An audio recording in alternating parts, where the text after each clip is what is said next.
this is striking for MMA.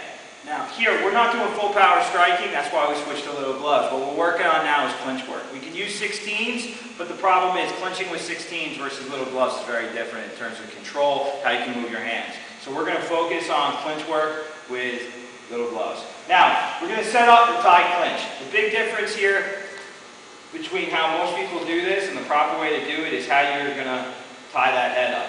A lot of people think you just have to wrap up the head. In Thai, they call it the plum position. So to set up the plum, I like to do it off of punches. Now from here, I'm going to throw a 1, 2. The reason I do that is because that's exactly how I want to move my body to clinch the head. So I throw a jab, cross.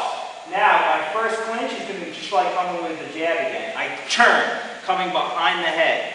Now 2, I'm going to clinch again, throwing just like I'm coming with a cross, turning my hips, clinching here. Now, the way I clinch, I don't come this way because my elbows are going to be high. If Nick stays up, don't let me pull you down, Nick. I can't pull him down. Now, if I make an X with my palms this way, now Nick, don't let me pull you down. It's much easier for me to pull him. He's not going to be able to hold me. I have control. So this is the plum. My hands are X behind his head. Forearms are tight, paralleling each other. Elbows are down into his chest. In here. So I'm coming in. Nick's going to stay up. Give me good target. I'm coming. Jab, cross, left, right, hips in tight, in here. Holding them tight. Nick wants to keep his hips under him so I can't control him that easy, and it gives me a realistic feel of what people are going to try and do. Now, what's nice about this clinch from here is it gives me effective striking range.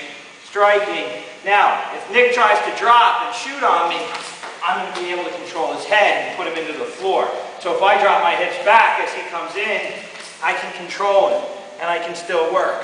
I'm not going to get taken down. Now if I have my hands here, Nick drops, I don't have control. He's taking my leg very easily. So it's a huge difference between being horizontal and making the X. The X is extremely important. That's how we work the plum position. Now, working the plum again. I'm throwing 1, 2, 1, 2, clinching in. That's how we want to work it. Hips in, nice and tight.